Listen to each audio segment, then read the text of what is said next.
The following program has been rated GE by the Kenya Film Classification Board. It is therefore suitable for general family viewing.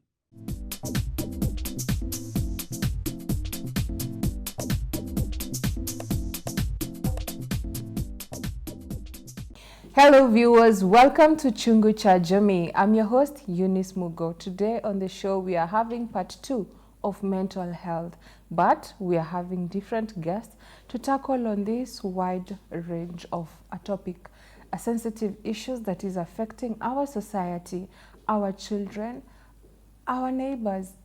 We are all affected indirectly or directly. Send in your question, your comments across all our social media networks, GBS TV Africa. Our SMS line is 21144. I will allow our guests to introduce themselves. Welcome, guests. I'll start with you. Thank you. My name is Lawrence Joroge. I'm a mental health practitioner. Welcome, Lawrence. Thank you. To you, sir. Well, my name is Reverend Jiru. I'm the lead pastor of Transformation Ministries Road Treasure Church here in Nairobi, Kenya. Apart from being a pastor, I'm also a counseling psychologist. I'm an author. I've written a book called You Are Not a Failure. And also the other book that we have written together with other authors. It's an anthology called The Sound and Sight of Creativity. It was done in US. But apart from that, I'm also a youth mentor. Mentoring youth to be themselves. And also run a program called School of Excellence, whereby we teach people on how they can be able to get and understand their purpose, so that once they're here in this particular life, when they're here in this world, they can be able to live at the maximum and get the best out of it. Thank you. Welcome on the show. So today we're having actually part 2 of mental health. It's a very wide topic to talk about, and also a very sensitive issues that is affecting our society, our youth, our old generation, our younger generation. And I'd like us to come to hear from you the issues as to why we are having the root cause, and also maybe find a solution of all these. Maybe to start with from you, Lawrence, maybe you can tell us what is mental health and what brings about mental health. Well, thank you. I can say mental health, it involves a lot of things, but generally mental health is it is part of health that involves our emotional, psychosocial, and also social well-being. And there are a lot of many root causes. Well, generally, I can maybe define a few. Well, the most common cause of mental health illnesses is child upbringing. Child upbringing involves during these developmental stages of a child, maybe a child may have experienced a traumatic event that might have affected him or her psychologically, and it was never intervened for. So it brings about this permanent illness. Another thing that is so common in our community is drug and substance abuse. So drug and substance abuse usually induces these psychotic symptoms. Then the person now becomes mentally ill. Yeah. Well, thank you for that. Maybe, David, you can tell us from your point of view as a youth mentor, as a leader, what are some of the things that we can say, naming a few, are the root cause for mental health when you're dealing with the youth? Well, let me start by youth, because you have mentioned the youth first. Yes. You realize that the youth of today, they actually want things to be done very fast.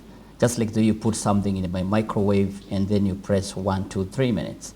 So they want things to be done in a quick succession.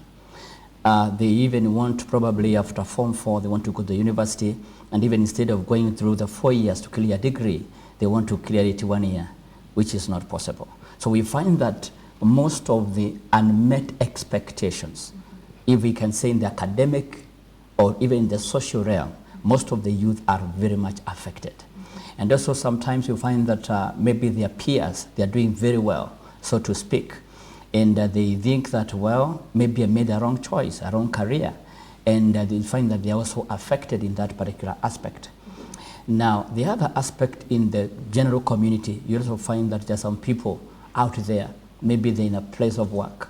They have been working for maybe 20 years, 30 years, and they find that they're almost retiring. So you find that they have not also achieved what they had set to achieve, even in their own life. So you find also, again, the unmet expectations, also in the aspect of other people apart from being the youth.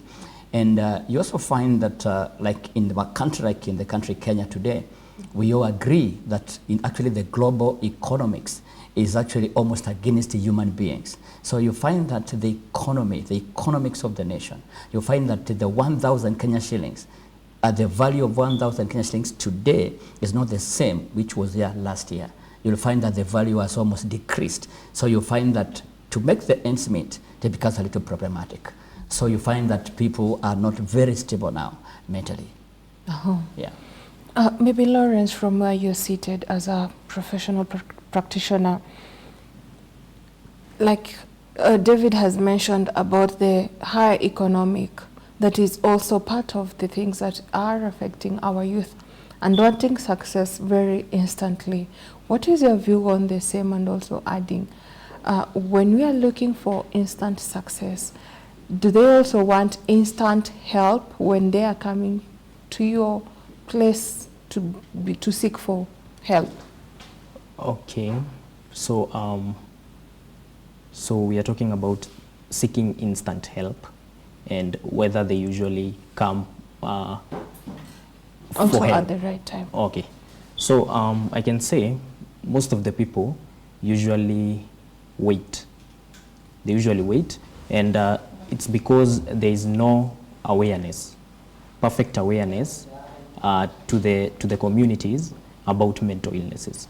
So you might be going through a lot of stresses that are affecting you psychologically, affecting how you are working, how you are studying, but it's not to your awareness that you're having a mental illness. So by the time they come for help, by the time they are pressing on, trying to do things within a little time, they come when they are already critical, when things are very bad. So helping them in our setting now, we can say it's a secondary prevention. This is not now primary, because the illness has already occurred. Now, what we can usually do is try to eliminate this mental illness and put it under control. Yeah. David, maybe coming to you, he has mentioned something to do with awareness. What can we do when it comes to matters awareness and educating the society in order to reduce the misunderstanding and conception, or unlearning and relearning matters to do with mental health? I would say that we have quite a number of avenues that you can use. One of them is like the media, where we are right now. This is a TV station. So we can probably say that maybe in your programming, maybe once a month, you could dedicate a certain time, maybe 1 hour, maybe 2 hours, in educating the masses in the matters mental health. We can also probably do the print media, you know, the magazines, the daily newspapers. We can say a column is dedicated for mental health. And we can also say, again, even in, through the government structure, they can be able to say that maybe once a month, or maybe in the chiefs' barazas, let them, as much as they are advocating the agenda of the nation, they can as well talk a little bit about the mental health. And coming from the spiritual background again, we can also be able to advocate in our own fellowships, in our pastors' fellowships, that at least once in a while you need to speak about mental health. Personally, in the church that I pastor, we normally do something we call the expository preaching, going through the Bible, maybe from a certain particular scripture, so that whatever is mentioned there, it can be addressed. We can say that even like one time in the scriptures, we find that David himself, he was so much distressed. He could even mention some words which are not very good. He could even wish death to his to his enemies. And as much as he was he was a man after God's own heart, you will find that he is distressed. Why? Because there is a certain aspect in him which he has not seen before. So I would say that even in our own spiritual feeding of the sheep, we can probably be able to put something there deliberately, not just when somebody comes for counseling or maybe for prayer. So it has to be done deliberately. So if we put a lot of effort together, I believe that the nation could be in a better place. Same case with the social medias, whereby we have some keyboard warriors. If they can be identified, and then they can be able to say that at least maybe every Friday or maybe every Monday, it is a mental wellness day. And we say that let everyone put maybe a hashtag or maybe a status about mental health. Because what we know will go a very big way so that it can be able to help us. But what we don't understand, it will be a problem to us. So I would say that let it be a collective responsibility for each and every one of us. Thank you for that. Lawrence, I also want to hear your point of view on the same, about educating the society on how to unlearn and relearn about the misunderstanding that you have about mental health. Also adding on, maybe you can tell us, I understand that mental health has a wide range of disorders that are in there, that also are some of the things that are accumulating to serious or more complex mental issues. Maybe you can mention a few and tell us more about it. Okay. So on the side of how we can educate our communities, actually he has mentioned a lot of them. So considering the best way of preventing mental illnesses is through prevention, not through treating them or preventing the disability now. It's through preventing it. And preventing it, mental health usually dwells mainly on education to the society. So for instance, I can give an example maybe of our parents back at home. Well, they are key, especially the mothers. They are key in bringing up the children. They can be educated on the best way of bringing them up without instilling a lot of trauma to them, maybe a lot of bad experiences to the children. Stop fighting, arguing at home. It really affects the children mentally. Well, we also have those chief barazas. Chief barazas are so important. When they are incorporated in the society intensively to talk about mental health specifically. So there is a lot of stigma in the society about mental illness. Some say that it's a curse, some say maybe it's a witchcraft or something. Well, what I tell our people in the society is that these mental illnesses can affect anybody, regarding where you come from, your ethnic groups, your social status. We see even prime ministers being admitted due to mental illnesses. So it can affect anybody. Yeah, so some of the conditions that we have in our societies, I can say they are usually divided into a lot of categories. We have food disorders, we have eating disorders, we have sleep disorders, we have schizophrenic disorders. So we have child mental health illnesses. So like we have ADHD, that's a mental illness, autism spectrum, schizophrenia. We have drug-induced psychosis. Yeah, all of those. There are many. As you mentioned, the few that you've mentioned, maybe you can maybe tell us more about them, maybe autistic, maybe these are the signs, these are the things that maybe we can look out for, so that maybe our viewers can understand better and also know that if I see these character traits with my child, with my neighbor, they are suffering from mental health. Well, maybe I can talk about the most common, according to what I've observed. It's schizophrenia. Schizophrenia is so common, and it usually affects our brain, how we function. It deprives us the connection with the reality. So we perceive the reality differently. This person may present with hallucinations, either auditory hallucinations, visual hallucinations. They are seeing things that are not there. They are hearing voices talking to them, telling them to do specific things like go kill yourself, go kill your mom, go do something bad. They also go through delusions. The most common is grandiose delusions. They usually see themselves maybe as a god, maybe I'm the king, I'm a prophet. So I know you've come across people like those. Well, those are delusions. They also have catatonic behaviors. Catatonic behaviors, we have two. We have catatonic excitement and catatonic retardation. So we have this stupor where someone is just staying, just sitting, doing nothing. They are not being involved in goal-oriented activities. Maybe they are hungry, but dinner is being served, they are not going for it. So that's a sign of a mental illness. Or maybe they are so active, they are doing a lot of things that are bringing exhaustion to them. Yeah, those are some of the symptoms. Wow. When you mention some of the things, I'm wondering to myself, are we all sick or something? Because, well, I perceive myself to be a workaholic, so I want to work a lot. Is that mental issues? Well, we all have that. We all have that small. Okay, I can say having a mental illness is not merely lacking those psychotic symptoms. You know, when we are studying, we also studied that people who are wearing a lot of colorful clothing, people who are eating a lot, people who don't want to eat because they don't want to gain weight.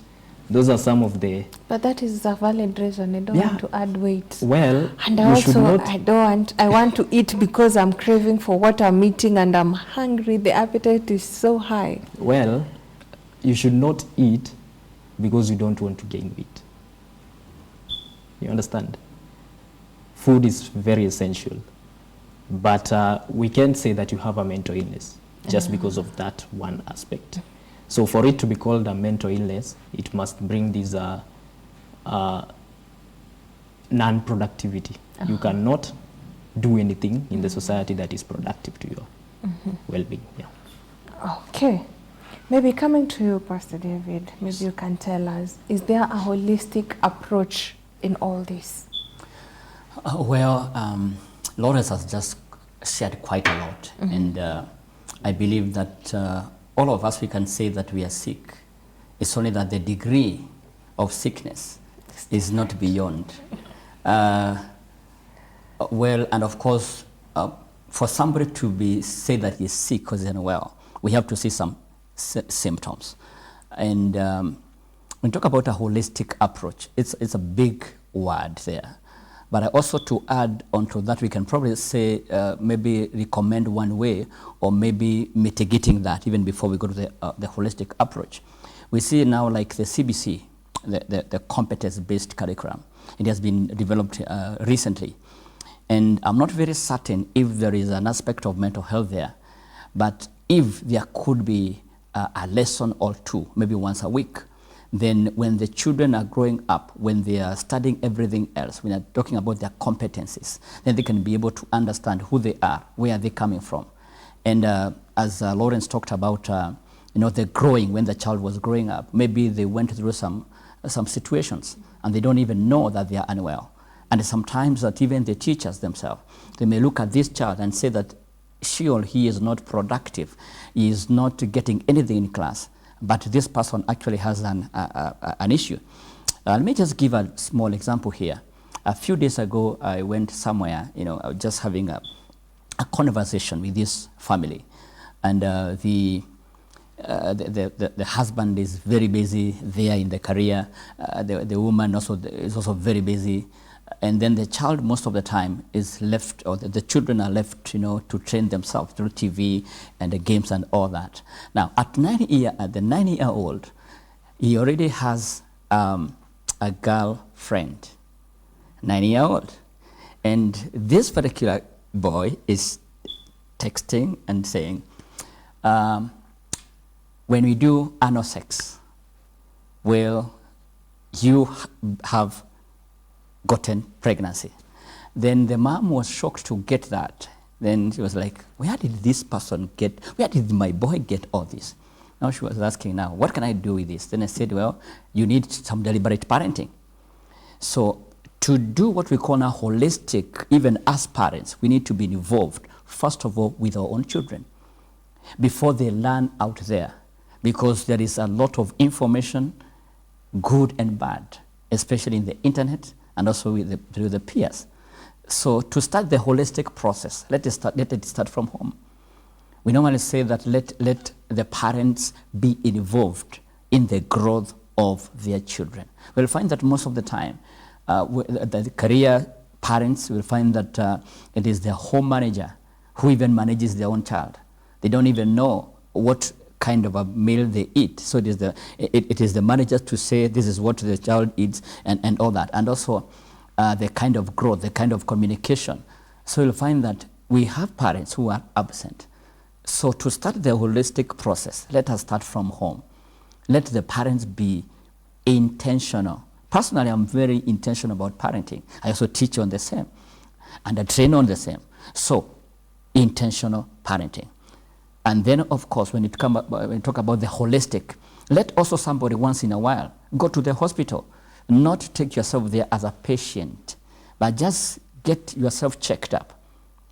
Everything, heart rate, BMI, your visual, your hearing, all that, you can be able to prevent, because prevention is better than a cure. Don't wait until you are talking to yourself along the streets and then you say, well, you know, I think I'm not aware, or maybe I'm cast or something. So let's take a quick commercial break, because I'm now thinking, when you say talking yourself on the road, I'm thinking maybe I'm stressed, I'm overwhelmed, I'm having a long day, and maybe an interesting and a bad day, because most of the time is when you find yourself talking to yourself, maybe recollecting yourself after a long session or something. Anyway, we'll get back to this after this commercial break. Viewers, let's take a quick commercial break.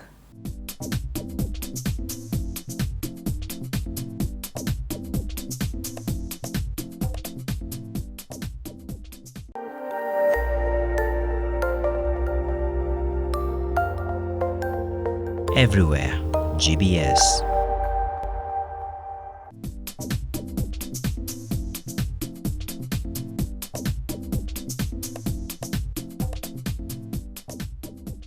Welcome back, viewers. This is Chungu cha Jamii. Today we are talking about health, mental health.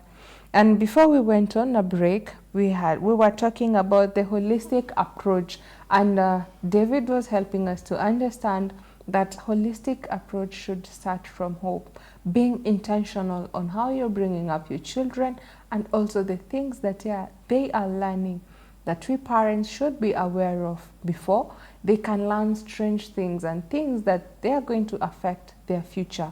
Send in your question, your comments across all our social media networks. GBS TV Africa, our SMS line is 21144. So as we were saying about the holistic approach, and Yes. you told us about being intentional. Now I'm coming to you. In matters of being intentional, and you're mentioning things, and I'm thinking, am I sick or something? Talking to yourself. Like we had talked about maybe earlier about talking to yourself. On the people who have lost self-esteem issues, it's encouraged, true? But now I'm being told if I talk to myself, I'm now also running insane. I'm now wondering, oh, where is the safe place? Anyway, what are some, as you touch on that, what are some of the risk factors that we face when it comes to all this? Okay, so we have a lot of risk factors to developing mental illnesses. The key one, we have genetic predisposition. Well, you may come from a family that there has been a history, a positive history of mental illness, maybe schizophrenia or something. So you are at a higher risk of developing this schizophrenia or this mental illness. Maybe to cut you short a little. Okay. What is schizophrenia? Maybe you can tell us in full, in length, kidogo bit. Understand it maybe much better for the betterment of our viewers. Okay, schizophrenia, this is a mental illness, a very common one. Actually, they say 1% of the world's population have schizophrenia. Schizophrenia is a mental illness that affects our brain and the way we perceive reality.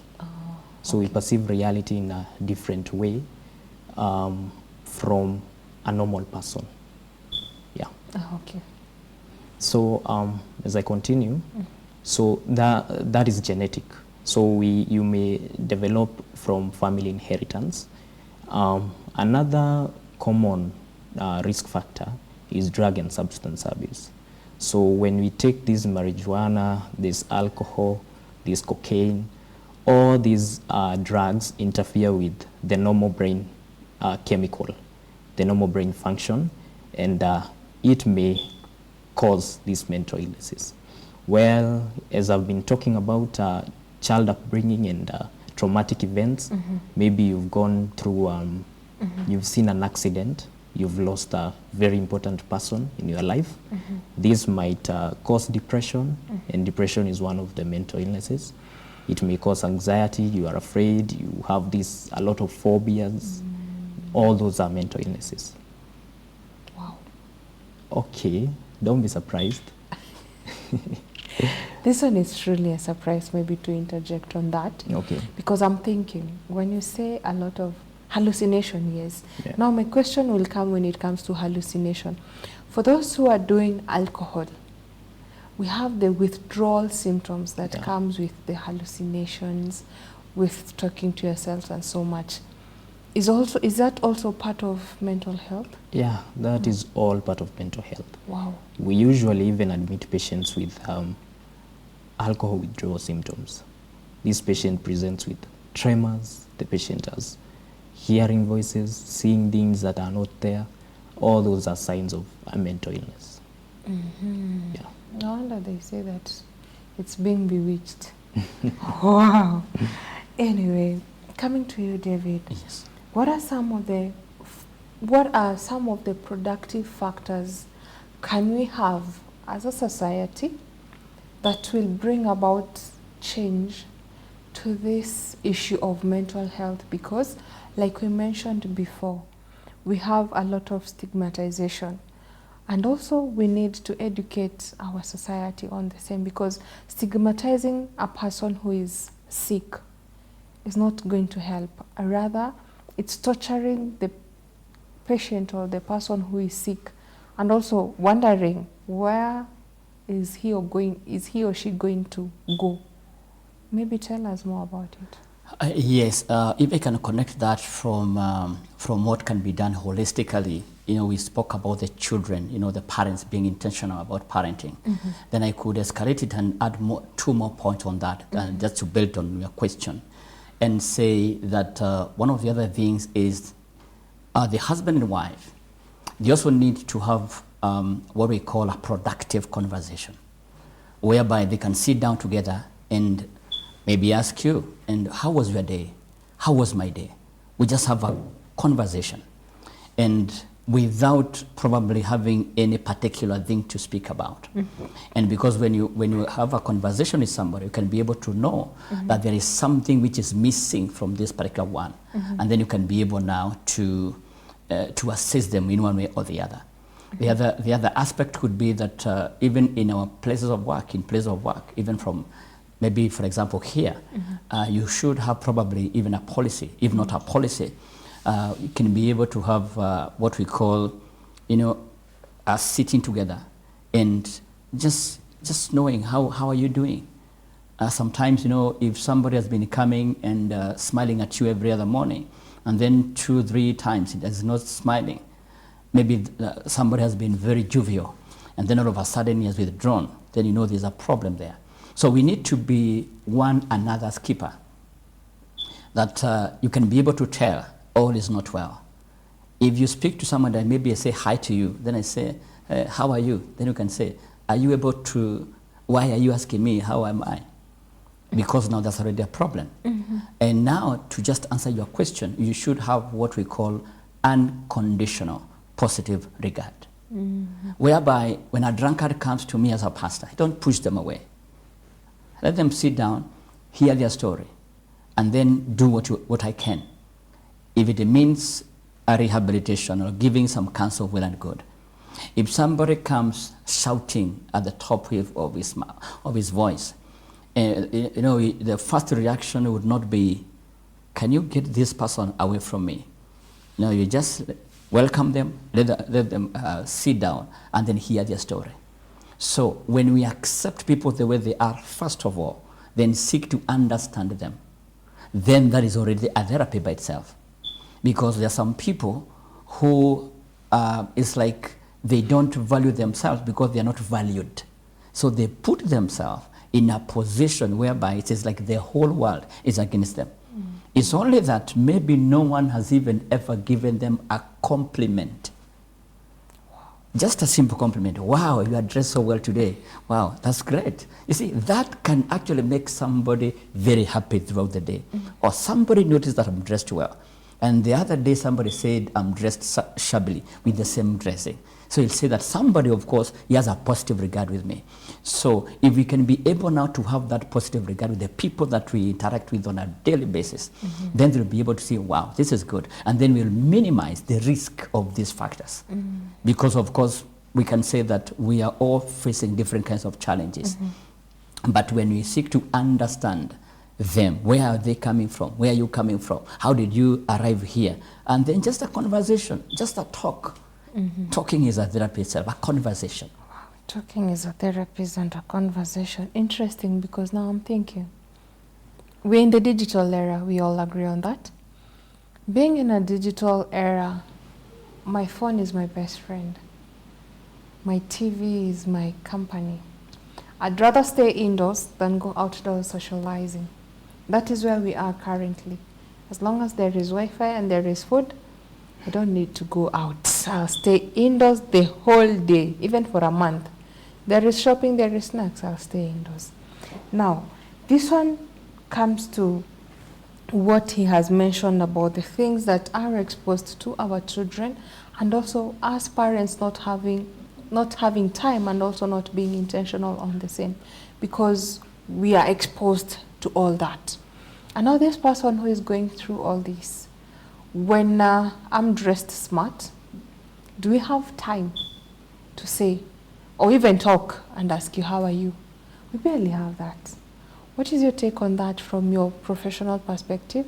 Are these things that you are talking about right now part of the things that you say we should implement as a society, or what would you say it should be implemented on the society when we are talking about factors or productivity that will help us to come out of all this?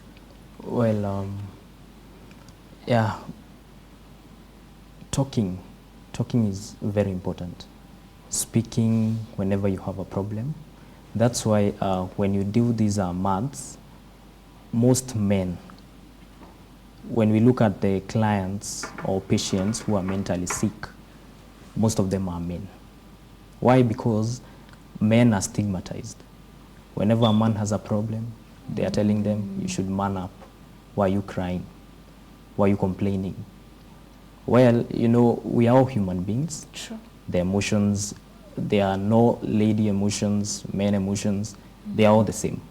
So whenever we have problems, we should always opt to find someone, we call it social support, or having a circle of friends, or even the relatives or family who can support you whenever you are going through stresses. And to connect this with what we do in our clinical settings, one of the domains in treating the mentally sick patients is what we call psychotherapy. Psychotherapy involves group therapy. We have individual therapy, where you create relationships with your fellow colleagues. Come talk about whatever you are going through, talk about small things that are going on in your life that might be troubling you.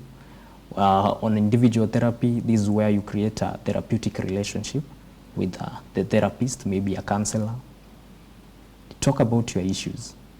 All these, they are key in making sure that we curb this problem.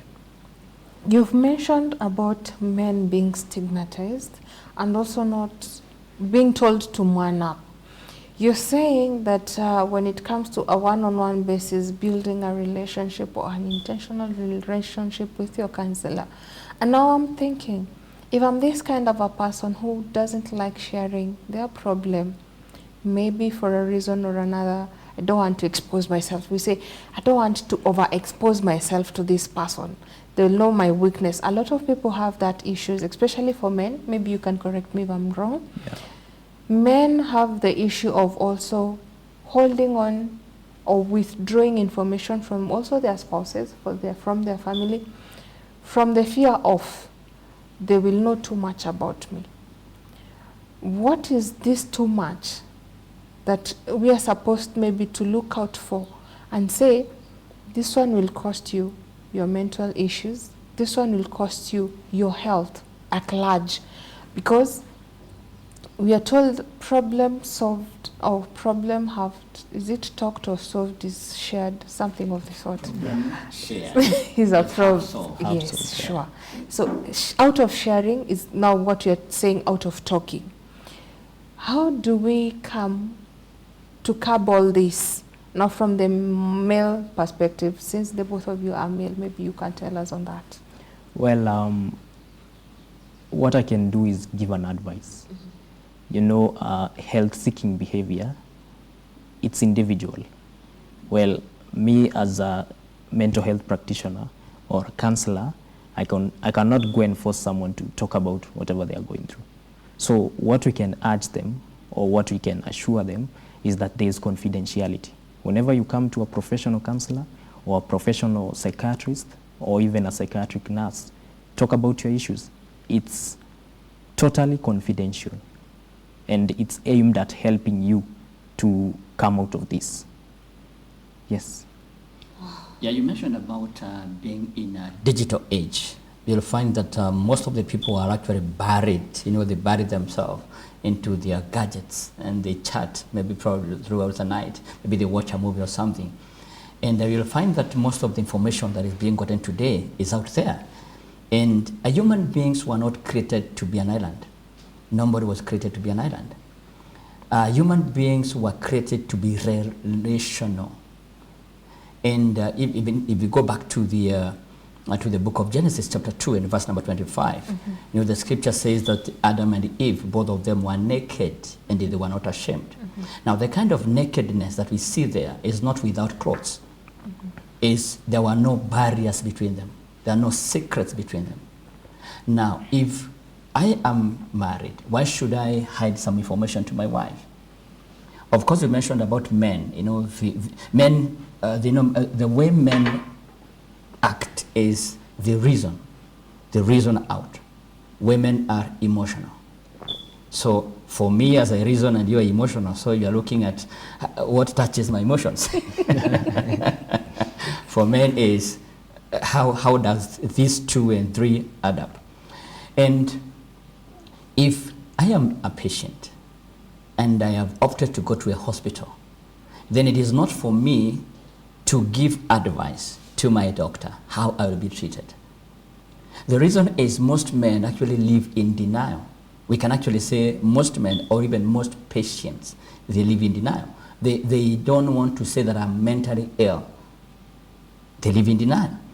And once the reality has sunk, my colleague here, who is a clinical practitioner, will agree with me that most of the patients who go there, they are already excess. Mm-hmm. But once you can be able to self-diagnose yourself, I would actually urge that each and every one of us to know their personalities. Mm-hmm. There are 2 distinctive personalities, of course. They are the extroverts and the introverts. Extroverts is, they are outgoing, they are jovial. Mm-hmm. But if somebody is so jovial and then all of a sudden you find that that person has withdrawn, that's a first sign that that person is sick. Let's take a break, because now when you say that is the first sign, I'm thinking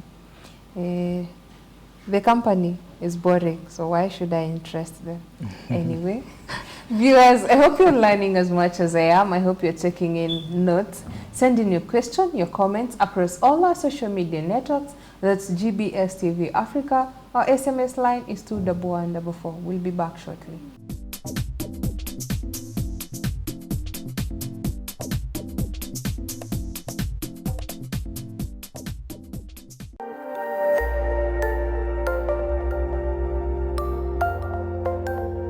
Everywhere, GBS.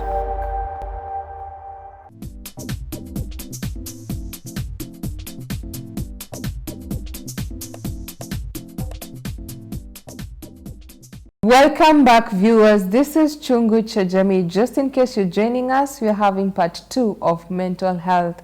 On the show, I have 2 guests who are helping us to understand more better and deeply about mental issues. Send in your comments, your question across all our social media networks.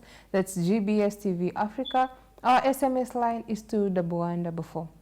So before we went on a break, we were talking about these issues of kukua digital and all that. Yes. And I was saying, if before I was jovial, if before I was talkative, and now everything has changed, why do you put it on me that I have changed rather than checking the environment around me? Maybe I'm so tired of being around you. I want to change, but maybe circumstances are not allowing me to change, but yet you're now seeing me as the problem. Why is that? Maybe starting from you. Because now I'm thinking, I don't want to stay with you as Lawrence. I don't want to stay with you as David and maybe someone else. Now, the only way to avoid you, in Swahili we say, akufukuzai hakwambii toka. Yeah. So if I don't want your company, I just shut you out my system. So that is one way of, if I was talking so much, I don't talk to you. Now then, why do you come with a game change of telling me now you're mentally sick? I'm not sick. Okay. So we are not saying that you are mentally sick. We are just saying that this drastic change in personality, this drastic from being an extrovert to extremely being an introvert, this might be a sign of you are depressed or something. So unless we do a good investigation, we cannot rule out and say that you are not mentally sick. Yeah, just in addition to that, we'll realize that there is normally a pattern. It is not a one-off thing. Yeah. So if maybe when you are coming, maybe in a place of work and you are driving, and then all of a sudden a matatu driver just came and cut in front of you, and then you're in shock, and you are talking about that morning you're very cool, we wouldn't say that you are really sick. We can only say that, we can only say, hi, are you okay, Eunice? Yes, I'm okay, but then later on we check, and then we realize that you have overcome that. It was a kind of a shock. So what we are saying is, when there is a pattern of behavior over a consistent period of time. Yeah. So we're looking for a pattern here. Exactly. Yeah. So when you see that pattern, which is consistent, which is not normal, then we say that is an abnormality, and it needs to be checked, yeah, and addressed. Now, this one is for the two of you. How can we promote self-care and well-being when it comes to all this? Because by the end of the day, we are also told or encouraged to love ourselves, to care for ourselves, amidst all the challenges and the struggles that we go through. So what are some of the things maybe you can tell also a patient who is going through the same? Because by the time they're coming out from the institution, there's that one thing you want to reassure them, to affirm by themselves and all that. That one I can, from my perspective, I call it self-care. So that and much more. What are these things that maybe we should educate and let our people know on how to go about the self-care? Well, individual self-care is simple. So I can start by saying sleep well, get enough sleep. How many hours? 6 to 8 hours, that's enough sleep. But then don't oversleep. Oversleeping is how many hours? You may be sleeping for 12 hours in a day. Well, But that's not normal. when it comes to sleeping, maybe I can ask a question. Using myself as an example and where we are, for media personnel, maybe and other practice outside, you can find us working for more hours. We have less time of sleeping. Or maybe from me, when I'm having too much piled work, I barely get sleep. I'll end up, like I mentioned, I'm a workaholic. So I'd rather work throughout until I make sure whatever task I have finished. And when I want to sleep, remember, if I've been sleeping, maybe it's 2-3 hours.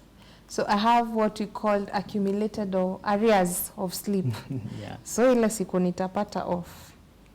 you will sleep. Yes, 48 hours. Well, we all have that one or 2 times. So that one is normal. Yeah, it's normal. Okay. There is that normal degree, but not every time. You might come across someone who never sleeps. They are always on, and they are actually not even busy. They're just staying. Maybe they are playing video games, they are just chatting on the phone, they are not sleeping enough. So this really interferes with our psychological well-being. Apart from sleeping, I can tell people to eat well. Eating a balanced diet. A balanced diet not only brings us this medical health, but also our mental health. A balanced diet works very well in our brain, and this maintains a very good healthy state. Maybe before I get to take your perspective on the same, from where you're seated or from the observation of the kind of clients that come in a daily basis, what is the age group that you could say is largely affected? Well, the youth from around, I can say 17 years to 35 years. That's where the majority of the patients are categorized. Okay. Yeah. David, to you, what is your perspective? Yes, on the self-care, I would actually pick it up from the eating well. And as much as you are eating well, of course, you may eat, if a nutritionist, they normally recommend at least three meals a day, breakfast, lunch, and dinner. And if you're not able to do the 3 meals, then take a very balanced breakfast. Yeah. And then during the day, you can take some fruits or some water during the day. And you can also take some little snacks, but not overdo it. And then again, as much as you are eating, you should avoid a lot of salt and a lot of sugar. It affects the brain mechanism. And if it is possible, actually go natural, go herbal. Yes, it's more healthier. It's more healthier. Wait a minute. Why do you have to be so unfair? Well, it's not being unfair. I'm saying if it is possible. Because look at the animals of the field. They don't cook anything. They don't add sugar to their meals. They don't add salt to their meals. And most of them are even over-fattened. Who? The animals of the field. Wait. Animals. But the domestic animals that you are having at home, also we are told, like the cows. See, there is that salt that you tell the farmers to buy to give them additive salt. Yeah, salt is important, but excess salt That is not where we important. are, the over. Yeah, and we are saying if it were possible, you can do without it. Now, I think my issue is not the salt, my issue is the sugar. well, that's a subject for another day. Okay. And also something else that we can also be able to do as self-care is love yourself. One of the ways of loving yourself is just doing a simple therapy, as we had mentioned before, I think during the break. Just take a mirror, look at yourself, and smile to yourself and say, well, I love this gentleman, I love this girl. Now look at this girl, unique and special. You know, even if there's nobody else will say that you're well and you're good, you have already affirmed yourself. So self-affirmation, very, very important. Secondly, do some exercises. You may not go to a gym, but even in your own compound, even in your own house, even if your house is also small, you can actually do some jogging just beside your bed. Just do some jogging. Time yourself 30 minutes until you sweat. And if there is no sweat, then that exercise is not effective. Do some press-ups. And of course, do gradually. Start with 5 minutes, 10, 15, 20, 30, 1 hour. But don't do 1 hour the very first time. We'll get some muscle aches. Something else as a way of self-care. Take a holiday. Take a holiday. Get out of your own environment where we have been living for the last 3 or 4 years. Book yourself somewhere and let somebody else serve you rather than you serving yourself. And let somebody tell you that the breakfast is ready, lunch is ready. Go for a game drive. There are a lot of places we can go. Even Arboretum here, you can walk there, see the trees, enjoy the environment. By the time you come out of that place, you'll not be a workaholic. And when it comes to workaholic again, we all have 24 hours. I'm sure that even if you're in the media fraternity, in the media industry, I don't believe that you work maybe 12 hours or 15 hours every day of the week. I believe there's a day which we are off. And so you realize that when you put a lot of work, when you put a lot of hours when you're working, you'll find that your brain will actually tire. Your body might be willing, but then your brain will tell you, now I'm tired. Instead of typing peace, the peace of Amani, P-E-A-C-E, you type P-I. So you realize, oh, okay, oh, this is it. And then you find that there are some triggers. The body will also tell you. Sometimes when you're just there, you're taking a cup of tea like this, you realize that you have actually only sipped twice, and you're not even aware that you are taking a cup of tea. So it's a trigger. The body actually has its own natural clock that tells you it is now time to either relax or do something different or take a break. That one I agree absolutely. So what are some of the barriers that we face when it comes to mental health? To you, Lawrence, what are some of the barriers? I think one of the most common barriers is stigma. Stigma, we feel stigmatized whenever we go to seek maybe mental health help. So maybe I can be relaxing with my friends and I tell them, guys, I need to see a counselor. I feel like I'm not okay. And this is actually okay for ladies, I'm not so sure, but for men, you can guess this stigma that you are a man, you'll overcome it, be strong. Another barrier is, I think this might go to the national level now, where resources have not been allocated towards mental health. We see that only, I think it's even less than 1% of all the Kenyan money or resources is allocated to mental health issues. So this brings a lot of challenges, even to us as medical practitioners, in trying to help these mentally sick patients. Maybe reaching out to them in the community. Whenever they're in the hospital, maybe we don't have enough resources everywhere. Like for instance, in Kenya, we only have one level 6 or referral hospital that is concerned with mental illnesses, and that is Mathare Hospital. But so this is a challenge. It's a barrier. Yeah. What is your view on the same briefly, Mr. David? Well, when I talk about barriers of this mental health, I can say that there are those which are personal, and there are those that are out there. And of course, the very first one is we don't really take it as an ailment.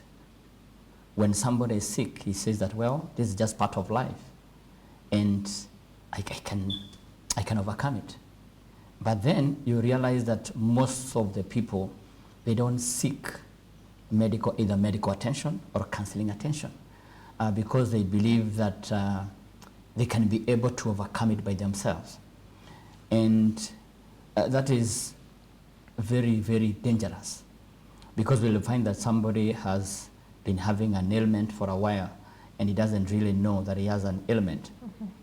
An example, the other day I was traveling in a public matatu, and very early in the morning, it was actually 5:50 in the morning, and I sat next to a gentleman who was about 58 years, and he was leaning in front like this, and he was constantly wiping his forehead, and sometimes he would change and put his hand like this, and I observed him for about 3 minutes.